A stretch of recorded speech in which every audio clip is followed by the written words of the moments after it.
नमस्कार दोस्तों, स्वागत है आप सबका अपना YouTube चैनल एग्जाम आइडिया में। दोस्तों, इस वीडियो में बात करूंगा नेत्रहाट विद्यालय में निकली टीचर्स वैकेंसी के बारे में। इस वीडियो में मैं बताऊंगा आपको फॉर्म कैसे फिलअप करना है, फॉर्म आपको कहां से प्राप्त होगा और आपकी एजुकेशन क्वालिफिकेशन क्या रखी गई है, और साथ ही साथ टोटल नंबर ऑफ सीट्स कितनी है। और इसमें ये भी मैं बात करूंगा कि झारखंड की जो जेपीएससी एग्जाम हुई थी उसकी रिजल्ट कब तक प्रकाशित होने वाली है, अभी तक रिजल्ट क्यों नहीं आ रही है और उसके पीछे की कारण क्या है। तो चलिए शुरू करते हैं। जैसे आप स्क्रीन पे देख पा रहे होंगे दोस्तों, नेत्रहाट विद्यालय समिति, नेत्रहाट ये इसकी समिति है, नेत्रहाट की जो इसकी मैनेजमेंट को देखती है, नेत्रहाट विद्यालय की, इसी ने वैकेंसी निकाली हुई है। अब मैं एडवर्टीजमेंट डेट की मैं बात करूं तो 16/10/2021 इसकी एडवर्टीजमेंट डेट थी, जिस दिन एडवर्टीजमेंट निकाला गया था। और मैं एडवर्टीजमेंट नंबर की मैं बात करूं तो 1/2021 इसका एडवर्टीजमेंट नंबर है। देख पा रहे होंगे यहाँ लिखा हुआ है application for appointment of teachers, ये टीचर्स की वैकेंसी हुई है। ओके, तो नीचे मैं कर देता हूं, आप पढ़ लीजिए आराम से। देखिए लिखा हुआ है नेत्रहाट विद्यालय समिति हियर बाय रेफर्ड समिति, यह एक समिति है registered under the society registration, ये वो भी रजिस्टर्ड सोसाइटी है। अब देखिए ये जो स्कूल है ये ऑटोनोमस है। ऑटोनोमस का कहने का मतलब ये खुद एग्जाम लेती है और खुद कॉपी जांच करती है, ये किसी बॉडी के अंतर्गत नहीं आती है। ओके, जिस तरह रांची में सेंट जेवियर कॉलेज है उसी तरह से ये ऑटोनॉमस है, वहां भी जेवियर जो है वो भी ऑटोनॉमस है, उसी तरह से है। ओके, तो ये चीज बताई गई है उसके बारे में। मैं अगर वैकेंसी की मैं बात करूं तो इसमें जो वैकेंसी है टोटल 19 पोस्ट है। ओके, देखिए यहाँ लिखा हुआ है टोटल नंबर ऑफ पोस्ट जो है 19 है, टीचर्स की पोस्ट है। आपकी पे स्केल की मैं बात करूं तो 56,000 से 1,75,500 तक है। लेवल 10th की जॉब है ये, as a government, Jharkhand of government के रूल के अनुसार से। ओके, और मैं पोस्ट की बात करूं कैटेगरी वाइज डिटेल्स की तो आप देख पा रहे होंगे यहाँ टीचर्स की जो वैकेंसी है वो हिंदी की है, इंग्लिश की है, संस्कृत की है, मैथ की है, biology, history, geography, economics, agriculture, political science और कॉमर्स के लिए है। टोटल पोस्ट मैं करूं यूआर की तो यूआर की टोटल पोस्ट जो है वो 12 है, एससी की टोटल पोस्ट 2 है और एसटी की टोटल पोस्ट 3 है, और ओबीसी 1 के लिए 1 है और ईडब्ल्यूएस के लिए भी 1 पोस्ट है। इसमें ओबीसी 2 के लिए पोस्ट नहीं है। ओके, मैं फिर कैटेगरी वाइज ही बात करूं, अगर हिंदी में यूआर की कितनी है तो हिंदी में 3 है, एससी की 1 है, टोटल हिंदी की पोस्ट 4 है। इंग्लिश की इसी तरह टोटल पोस्ट 4 है, उसमें से यूआर की 1 है, एससी की 1 है, ओबीसी 1 की 1 है और ईडब्ल्यूएस की भी 1 है। संस्कृत की 2 पोस्ट है, मैथ की 2 पोस्ट है। देखिए आप देख पा रहे होंगे सबका पोस्ट यहाँ लिखा हुआ है। ज्योग्राफी की पोस्ट 1 है, वो भी सिर्फ यूआर के लिए है। टोटल पोस्ट है 19। ओके, आप देख पा रहे हैं। मैं इसमें थोड़ा सा आपको बता देता हूँ इसमें फैसिलिटी क्या मिलेगा। जो टीचर इसमें आपको नॉमिनेटेड किया जाएगा, जिसका हो जाएगा, उसको क्या फैसिलिटी मिलेगा। आपको इसमें फैसिलिटी ये मिलेगी कि आपके 2 बच्चों को इसमें फ्री एजुकेशन मिलेगा। आपको आपके 2 बच्चे को इसमें से फ्री पढ़ाई मिलेगा, आवास मिलेगा फ्री में। रेगुलर जितना भी स्टाफ है उसको आप 2 बच्चों के आपको फ्री मिलेगा, और आपके वहाँ रूम मिलेगा, आपको अलावेंस मिलेगा, किचन का अलावेंस मिलेगा, हाउस अलावेंस मिलेगा, सब कुछ ही आपको मिलेगा। देखिए यहाँ लिखा हुआ है आपको किचन अलावेंस 1000 रुपये मिलेगा, जो खाना बनाने के लिए आएगी वो मिलेगा, फ्री बोर्डिंग मिलेगा, आपको रहना भी फ्री मिलेगा अप टू 3 पर्सन के लिए। ओके, तो ये सब आपको फैसिलिटी मिलेगा।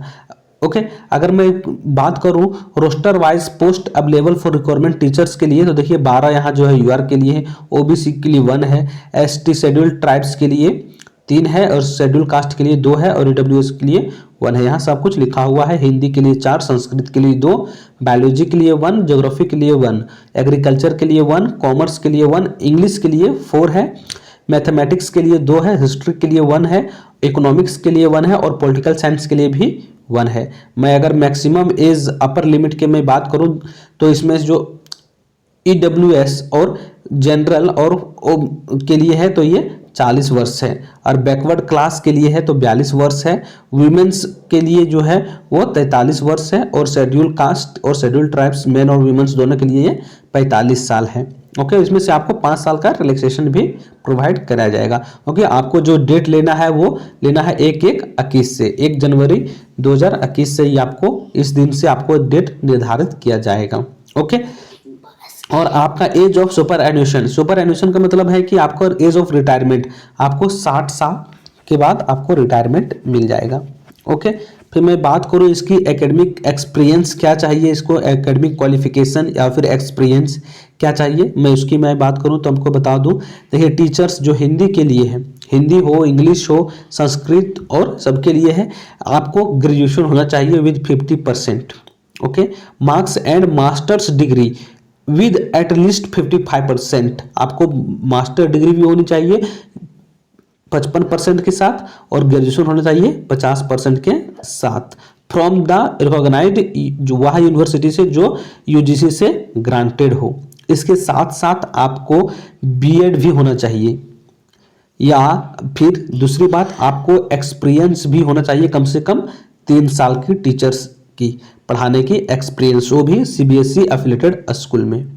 ओके, दूसरी मैं बात करूं तो आपको बीएड तो होना ही जरूरी है, और दूसरी मैं बात करूं तो degree in teaching from the central institute of English and foreign language, आपको डिग्री होना चाहिए किसी लैंग्वेज का, या तो इंग्लिश में होनी चाहिए, या तो कोई फॉरेन लैंग्वेज में, या फिर हैदराबादी कोई लैंग्वेज में, या फिर इंग्लिश टीचर में, या फिर आपको 2 साल का एमएससी एमएड बीएड होना चाहिए। ओके, एमएससी और ईएड मतलब education. Okay, in relevant subject from the regional college of NCERT के साथ में। ओके, आपको बायोलॉजी, केमिस्ट्री या मैथ में किसी के साथ एमएससी करना चाहिए। ये सी आपकी सभी के लिए, सभी टीचर्स के लिए, या तो आपको एमएससी होना चाहिए, या फिर 50% का ग्रेजुएशन, या फिर कोई मास्टर डिग्री होना चाहिए, और या फिर आपको पास ये दोनों में से एक बीएड होना अनिवार्य है। ओके, ये चीज़ होना चाहिए। और दूसरी मैं बात करूं, ये तो हो गई आपकी इसके लिए। और कॉमर्स के लिए मैं बात करूं तो आपको एमकॉम होना चाहिए with account, cost account and financial account as a major subject, ये सब आपका सब्जेक्ट होना अनिवार्य है। ठीक, या तो फिर आपको एमबीए होना चाहिए, या फिर एमकॉम भी चलेगा। ओके, आपको हिंदी इंग्लिश दोनों में सक्षम कम्युनिकेशन होना चाहिए, हिंदी इंग्लिश भी जाना चाहिए। अब मैं एप्लीकेशन फ़ी की मैं बात करूं तो अब इसकी 500 एप्लीकेशन फ़ी है जनरल के लिए और ओबीसी के लिए, और ईडब्ल्यूएस, एससी और एसटी के लिए 250 है। वो आपको पेमेंट कैसे करना है, इसका आपको डीडी बनाना है, डिमांड ड्राफ्ट बनाना है, फिर आपको इसको पे करना है। और जो डिमांड ड्राफ्ट बनाना है वो फेवर में बनाना है, प्रिंसिपल लिखना है आपको वहाँ, the principal to the principal of Netarhat Vidyalaya Samiti payable eight Netarhat, ये आपको डिमांड ड्राफ्ट के ऊपर लिखा होना चाहिए।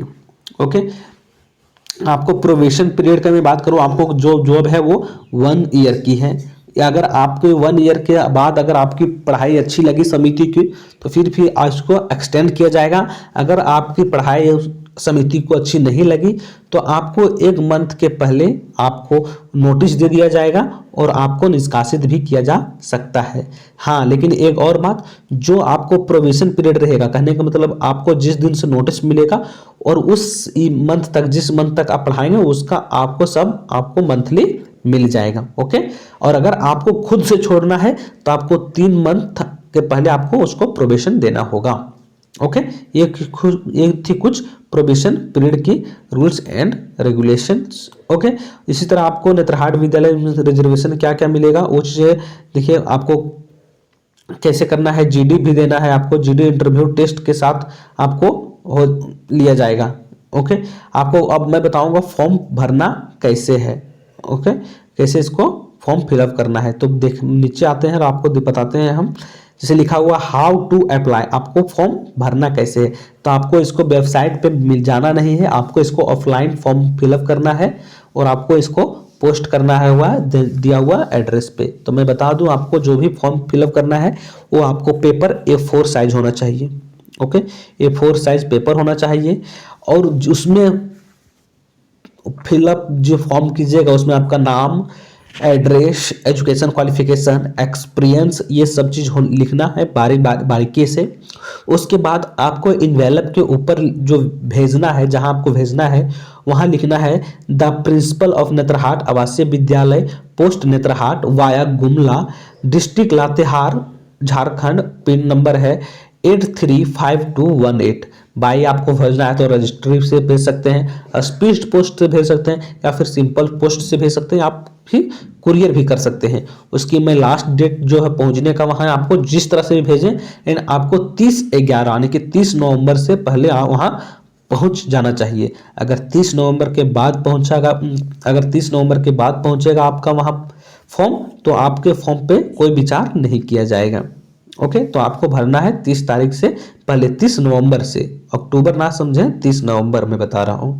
ओके, और एक चीज और, आपको फॉर्म जो फिलअप कीजिएगा उसमें आपको ये तो नीचे लिखना है आपको एड्रेस जहां आप भेजिएगा, लेकिन उसके पहले आपको लिखना है आप किस पोस्ट के लिए अप्लाई कर रहे हैं। आप संस्कृत टीचर के लिए अप्लाई कर रहे हैं, मैथ के लिए कर रहे हैं, या फिर संस्कृत के लिए कर रहे हैं, बायोलॉजी के लिए कर रहे हैं, कॉमर्स के लिए, तो लिखेंगे वहां अप्लाइड फॉर द पोस्ट उसके लिए। और आपको एडवर्टीजमेंट नंबर भी लिखना है इन्वेलप के ऊपर, सबसे ऊपर, जैसे मैंने बताया है। यहाँ देखिए मैं जैसे बताया कि इसके एडवर्टीजमेंट संख्या है 1/2021। देखिए यहाँ लिखा हुआ है साफ साफ 01/2021। ये आप भी आपको लिखना अनिवार्य है। फिर नीचे ले आते हैं, आपको मैं बताऊं तो ये चीज आपको लिखना अनिवार्य है। आपको 30 तारीख से पहले फॉर्म फिलअप कर देना है, और आप रजिस्ट्री से या फिर सिंपल या फिर जैसे भी आपको भेजना है, लेकिन 30 तारीख से पहले भेज देना है। तो उम्मीद करता हूँ आपको समझ में अच्छा तरह से आ गया होगा। अगर आ गया है तो लाइक, शेयर और सब्सक्राइब तो आप अपना चैनल को कर ही दीजिएगा। ओके, तो फिर मिलते हैं अगले वीडियो में, तब तक के लिए जय हिंद, जय भारत, थैंक यू।